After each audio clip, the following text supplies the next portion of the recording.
Bonjour à tous, bienvenue dans cette nouvelle vidéo sur ma chaîne YouTube et on se retrouve aujourd'hui pour vous faire la review du second épisode de Pékin Express, le choix secret. Je vous remercie déjà du retour que vous avez fait à la dernière vidéo sur Pékin Express parce que vu que j'avais pas aimé, je m'attendais à avoir un retour assez acerbe et au final j'ai vu que vous aviez été... il y en avait beaucoup qui allaient dans mon sens, ce qui était assez rassurant d'une certaine manière, mais j'avais d'autres personnes aussi qui ont aimé l'épisode et qui l'ont dit et ils en ont le droit. Mais que ça a été fait avec intelligence et surtout ça a été fait, je trouvais que c'était très intéressant. Et au final, l'espace commentaire, ou que ce soit sur Insta, ou sur Twitter, ou partout où vous pouvez évidemment me contacter, et ben globalement, je trouve que ça a été une vidéo qui a été assez intéressante et qui prouve que voilà, un avis, il y en a pour tous les goûts. Et que cet épisode-là, bon, ne m'a pas convenu, mais pour d'autres, ça a été plus sympa. Alors, ce que je voulais vous dire, c'est que est-ce que cet épisode va me confirmer dans ma première impression ou au contraire me relancer totalement en me disant que non, cet épisode était très bon. Je ne vais pas faire trop de suspense, je vais pas faire monter la pression sur l'ensemble de la review.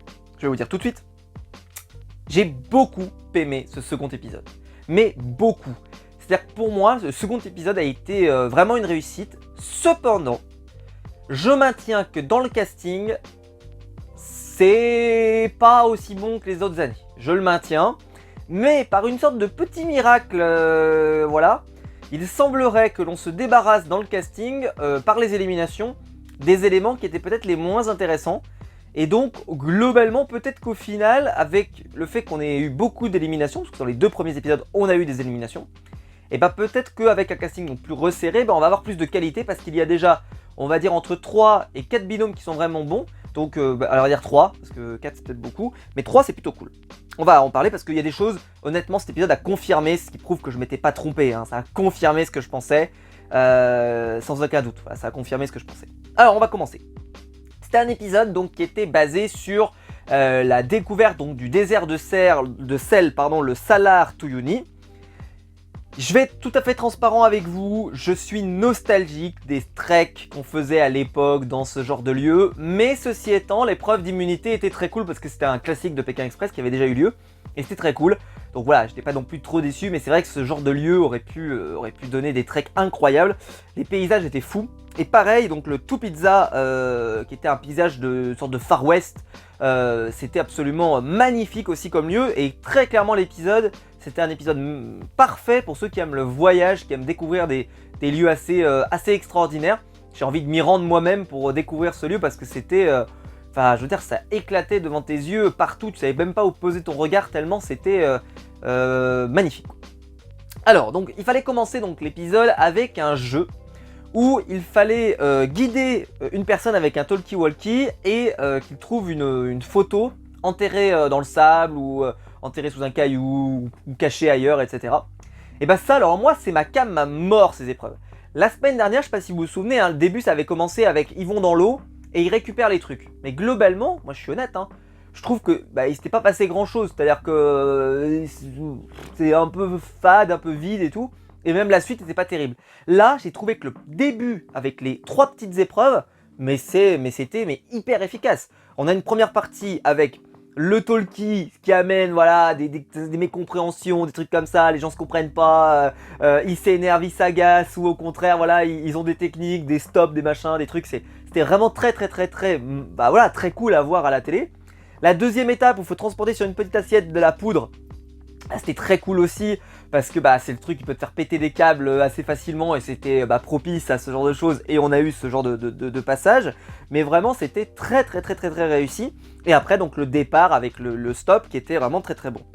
Alors donc la photo qu'il fallait trouver, ce que j'ai beaucoup aimé c'est par exemple, alors je vous avais dit la semaine dernière que j'avais trouvé que le binôme qui s'était fait massacrer, Alexandre et sa femme, se sont fait défoncer parce qu'Alexandre n'a pas voulu faire la tyrolienne, blablabla. Ok, très bien. Mais Shirin, ce que j'ai trouvé génial, c'est que moi je me disais, il y a un potentiel dans ce binôme. Vous allez voir, il y a un potentiel. Moi, c'est ma came à mort. Et ça a confirmé tout ce que je pensais. Tout ce que je vous ai dit la semaine dernière, c'est confirmé. Ils sont très humains. Quand ils vont chez les habitants, je trouve que c'est les meilleures séquences. Voilà, tout ce que j'ai dit, c'est confirmé. Et que globalement, restez pas bloqué sur votre première impression. En tout cas, j'espère que ce ne sera pas le cas. Parce que je pense que sincèrement, c'est un super binôme de Pékin. Et ce que j'ai beaucoup aimé, donc c'est Shane qui dit à Alexandre, bah de toute façon, il a pas un bon sens de l'orientation, il a encore besoin de son GPS pour venir jusqu'à chez moi. Et c'est vrai en plus. Et j'ai trouvé ça très très drôle parce que moi j'ai un mauvais sens de l'orientation, mais il est terrible. Et je me suis dit tout le long, ma femme pourrait dire ça, tu vois, un jour sur moi. Et ça m'a fait enfin, ça m'a fait rire. Ensuite, le binôme qui éclate, mais alors à l'image, c'est une voix que je trouve, je suis désolé, ils avalent l'intégralité du temps d'antenne. Tout est bien, tout est génial. C'est évidemment Xavier et Céline, donc le patron et son employé. Ils sont extraordinaires. Alors déjà parce que le fait qu'ils se vous voient, je trouve que c'est absolument magnifique. Mais là, se vous voyez pour se dire, par exemple, je vais retenir la réplique. Elle était avec son talkie comme ça. Et il dit, il fait, je ne trouve pas, est-ce que tu es sûr, machin, etc. Et là, elle lui répond, est-ce que vous avez la photo? Non, donc vous pouvez pas parler. Mais vraiment, mais les deux ils sont géniaux. Les deux ils sont géniaux. Ils sont, ah ouais, franchement, j'espère qu'on les gardera longtemps. Paloma et Jason sont les premiers à trouver la photo et à pouvoir démarrer l'épreuve suivante, qui était donc l'épreuve d'équilibre sur l'assiette avec la poudre. C'était très très drôle. Alors moi j'ai noté notamment, voilà, il y a eu plein de passages où ils font tomber. Enfin, c'est très très très intéressant. Puis ensuite, donc Cyril et Luc sont les premiers à partir de l'épreuve. Donc gros démarrage pour ce binôme, j'en parle tout de suite parce qu'on en reparlera tout à l'heure. Mais voilà, ils partent fort, on se dit tiens, c'est un binôme qui peut avoir du potentiel et on verra par la suite que ça va pas se confirmer. Et puis après, donc tout le passage donc, où ils vont faire du stop, c'était plutôt cool, sans être extraordinaire, mais le passage de stop était sympa. Parce qu'en fait, donc Tanguy et Florian, donc les cousins avec l'accent du sud, vont arriver premiers. Et si t'arrivais premier, t'avais le droit à une nuit à l'hôtel. D'ailleurs, je vous le dis tout de suite parce que comme ça aura été dit, la nuit à l'hôtel on n'en a rien vu. Alors qu'ils te balancent le truc, oh là là, nuit à 5 étoiles, machin, je trouve qu'on n'en a rien vu. C'est dommage parce que ça aurait été l'occasion d'habitude de faire rêver un peu, tu vois, quand il y a ce genre de récompense. Là, il n'y avait rien, de rien quoi. Donc Tanguy et Florian voilà, arrivent premiers, ils ont un accent très particulier qui les rend un peu drôles parfois. Pas à cause de leur accent, mais par leur façon de s'exprimer, on va dire, et voilà, de se parler, c'est assez marrant. Deuxième, Alexandre et Chérine, très contents pour tous les deux, ils sont géniaux tous les deux. Et ensuite, bon, il y a un mano à mano entre Céline et Xavier et Alexandra et Laura, donc les sœurs qui arrachent tout hein, depuis le début de la saison. Et Xavier et Céline avaient pris le dessus, ils avaient réussi à les dépasser, et là, leur chauffeur se paume, et au final, ils sont dans un véhicule qui peut pas aller jusqu'au bout, enfin bref, ça va pas. Ils se perdent, voilà, et donc malheureusement, eh bien, c'est Alexandra, enfin malheureusement, je dis malheureusement parce que moi j'aime beaucoup ce binôme-là, mais donc c'est Alexandra et Laura qui arrivent troisième, dernier qualifié, et Céline et Xavier qui étaient quatrième. Mais ce qui fait que cette fin de stop était très intense, tu vois, elle était cool. Contrairement à la semaine dernière où j'avais rien à vous dire, là je trouvais que c'était plutôt sympa. Peut-être aussi parce que je suis hyper investi dans dans notre ami Xavier et Céline, donc forcément voilà, je suis très investi, mais ça a marché sur moi. Dites-moi dans les commentaires hein, si vous ça n'a pas marché, peut-être voilà. Et pareil, on enchaîne, donc passage chez l'habitant et tout, et les meilleurs passages de l'habitant, et ben c'est Alexandre quand il va jouer au foot avec les gamins, j'ai trouvé ça génial. Xavier et Céline qui mangent de la cervelle, c'était à mourir de rire, c'était trop cool, avec la réaction de Céline et tout, c'était vraiment trop bien. Nathalie et Angie qui font, donc c'est le binôme des inconnus, qui font un moment super sympa avec des vêtements traditionnels de la famille et tout, c'était très cool, moi je me suis régalé, parce que voilà, Nathalie et Angie c'est un bon binôme, et puis Nathalie, alors je maintiens ce que j'ai dit, hein, c'est que Angie, en fait ça fonctionne parce que Nathalie elle est pas antipathique, parce qu'Angie l'est quand même beaucoup, je trouve qu'elle est un peu antipathique quand même de cette manière, et que si les deux l'étaient, je pense que ça serait le binôme détesté. Je vous le dis, ça serait le binôme, on les détesterait, mais là c'est pas le cas, parce que Nathalie est tellement pas du tout comme ça, que ça fonctionne. Donc j'avais déjà vu ça la semaine dernière et ça se confirme cette semaine, il n'y a pas de doute. Donc je l'ai marqué, on n'a rien vu de l'hôtel où sont partis donc Tanguy et Florian. Bon, un peu surprenant. Voilà, on l'a juste vu quand ils se couchent dans le lit, plus ou moins. Je crois que, je sais plus, on a vu un autre truc, je sais même pas. Rien qui me revient en mémoire d'un truc particulier, je sais pas, au moins la vue de l'hôtel ou j'en sais rien. Enfin, je sais pas, j'ai trouvé ça assez décevant, mais bon, peut-être qu'aussi, hein, il y avait peut-être dans l'itinéraire bis, etc. J'ai pas regardé, hein, je peux pas vous dire. Mais globalement, dans l'épisode, en tout cas, ils ont rien marqué.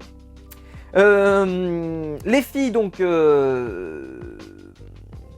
arrivent, pardon, donc après, donc il y a une épreuve donc d'immunité, excusez-moi. Et l'épreuve d'immunité, c'est l'épreuve donc en camion où il faut avec les yeux bandés être dirigé par son partenaire qui te fait éviter des plots et tout.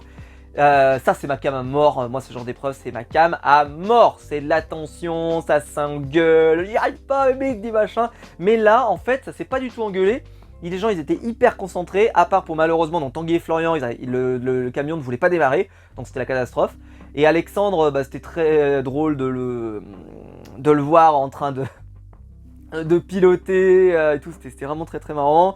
Pareil, les filles, elles ont assuré, et donc il y avait une grosse tension, il y avait un mano à mano jusqu'au dernier instant. Derrière, après quand ils arrivent au bout, et ben hop, Alexandre renverse le truc au dernier instant alors qu'il les avait dépassés. Enfin, grosse tension, superbe épreuve, mais l'épreuve elle était stylée, mais en plus tu vois le scénario aide. C'est ce que je vous ai expliqué les autres fois, c'est que des fois, t'as des épreuves, je vous ai expliqué la semaine dernière, c'est que l'épisode de la semaine dernière, pour moi, il n'y avait pas de choses en fait qui faisaient que c'était un bon épisode, malheureusement. Là, il y avait les éléments. Il y avait, c'est sûr, parce que il y avait de la tension, parce qu'il y avait du suspense un peu partout, et donc forcément, bah, t'étais hyper, enfin moi j'ai été hyper satisfait. Donc les filles arrivent premières, elles fouillent dans le sac de sable, enfin dans le tas de sable, pardon, pour trouver un petit sachet de poivre. Alexandre arrive donc 1 minute après, puisqu'il avait 1 minute de pénalité. Il arrive, il fouille. Grosse remontada de Tanguy et Florian, qui arrive aussi au but, et qui commence à creuser. Et tu te dis ça va se jouer à pas grand chose, et c'est Alexandre qui trouve le sachet, et qui sont donc immunisés. J'étais très content, parce que je voulais pas les perdre, évidemment. Et donc voilà, super content. Et voilà, mais on voit que les sœurs, hein, elles sont costauds, hein, parce qu'on en reparlera après, mais ça fait mal. Hein. Derrière, donc après, suite de l'épreuve, on voit par exemple que les sœurs, bah, elles partent en premier, dès le début, là, dès le retour. Clairement sur le stop, elles ont l'air de vraiment bien se démerder. Et puis on a une sorte d'embrouille entre Paloma et Jason. Et le binôme des inconnus pour une voiture. En fait, ils se mettent au niveau d'un ralentisseur. Sauf qu'il y a un binôme qui s'est mis devant, blablabla, ça s'embrouille, ça s'engueule. Mais voilà, et donc c'était assez sympa. Donc au final, c'est Paloma et Jason qui étaient en train d'attendre devant le ralentisseur. La voiture arrive, ils prennent la voiture, et au final, ça leur portera pas bonheur, puisqu'ils finiront par arriver dernier. Les sœurs finissent encore premières, donc vraiment grosse démonstration. Et le couple arrive le couple Alexandre et Chérine, pardon, arrive deuxième. Donc même immunisé, on voit que cette année, je sais pas trop ce qui amène ça, mais en tout cas même immunisé, les binômes jouent tout. Parce que avant, on avait pendant longtemps une sorte de, quand t'as l'immunité, après tu fais hop, c'est bon, je joue plus. Là, c'est plus le cas. Hein. Maintenant, les mecs, quand t'as gagné, et bah quand même tu joues pour gagner l'immunité et tout. Moi je trouve ça plutôt sain personnellement, donc moi j'aime bien. Donc Paloma et Jason arrivent derniers, ils doivent donc avoir le duel final. On a le choix secret. Choix secret pour le moment, on va pas se mentir, c'est la déception. Alors ça a reconfirmé ce que je vous ai dit la semaine dernière, hein, donc le binôme immunisé plus le binôme gagnant ne peut pas voter. Je trouve ça hallucinant. Je maintiens, c'est hallucinant, je ne comprends pas. Je comprends pas. Stéphane il nous annonce ça comme ça, du style. En plus, surtout que, vu qu'ils sont tellement peu à voter, bah, ça fait beaucoup d'égalité. Beaucoup. S'ils étaient un peu plus à voter, je pense qu'on aurait un peu moins d'égalité. Je comprends pas pourquoi ils les font pas voter. Je comprends pas. C'est-à-dire que le binôme qui, lui, est en train de se faire. Enfin, qui est en ballottage défavorable, lui, il peut voter. J'ai envie de dire, bah, faites-les pas voter aussi eux, hein, voilà. Enfin bref, je comprends pas. Donc, pour moi, tout le monde devrait voter. Je comprends pas cette histoire. Pourquoi Alors à mon avis, à force, quand il y aura de moins en moins de votants, est-ce qu'ils vont pas revenir sur cette règle? On verra bien. Mais c'est vrai que c'est dommage. Parce qu'on avait vu avec les filles qu'elles n'avaient pas voté la semaine dernière. Mais on avait vu, hein, il y avait parce qu'elles avaient gagné et qu'elles avaient l'immunité. Donc on se disait, bon bah, est-ce que c'est les deux ou est-ce que machin? Et donc ça a bien confirmé, hein, c'est bien l'immunisé plus le gagnant. Moi je trouve ça ridicule. Donc bon,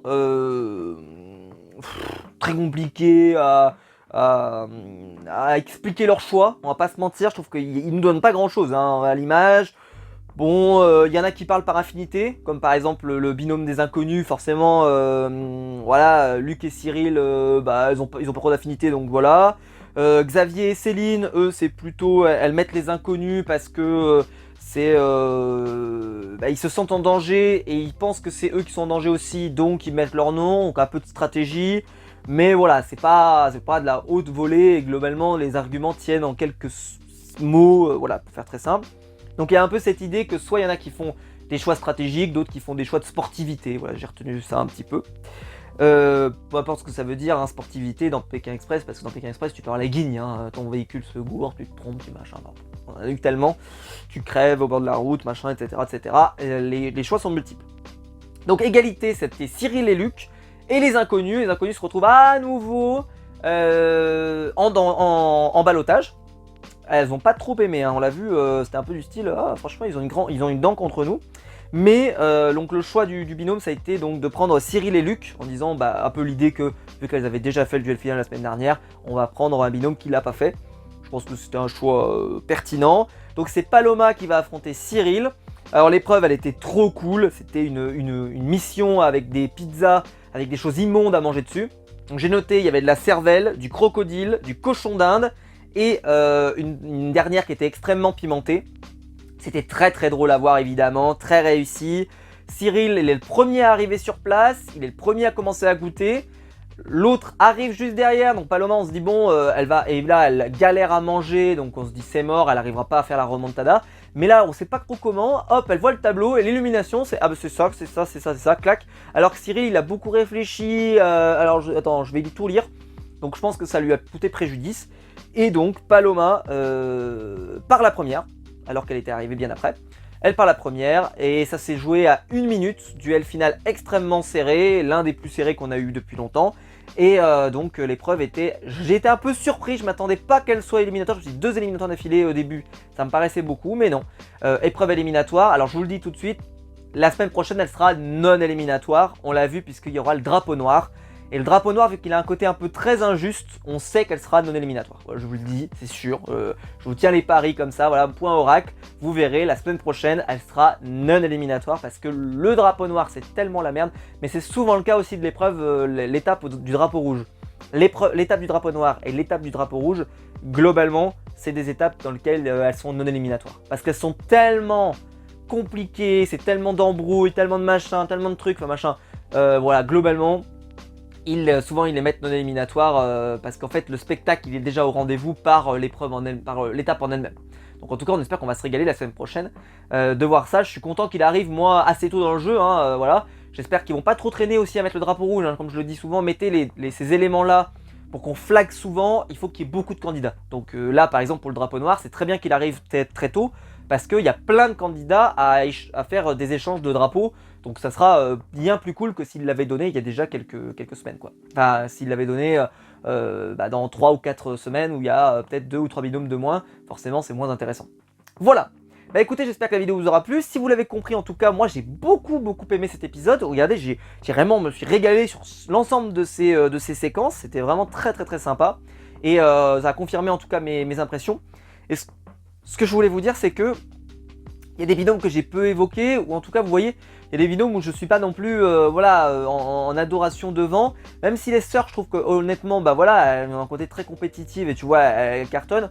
Globalement, je suis pas ultra fan de ce qu'on en voit. Les deux, donc Quentin et comment il s'appelle non, Tanguy et Florian, ça va être Tanguy et Florian, pardon, qui sont en train avec leur accent et tout, ça c'est sympa, mais je suis pas forcément non plus un fan absolu. Paloma et Jason, pareil, j'accroche pas extraordinairement. Moi vraiment, voilà, il y a le binôme des inconnus que je trouve très bon. Céline et Xavier au-dessus du monde. Et puis Alexandre et Chérine. Pour moi, c'est vraiment le top 3 des binômes que j'apprécie énormément depuis le début. Enfin, en tout cas, j'ai vite cerné que c'était les binômes que j'apprécierais. Et le temps me donne raison, en tout cas de mon côté.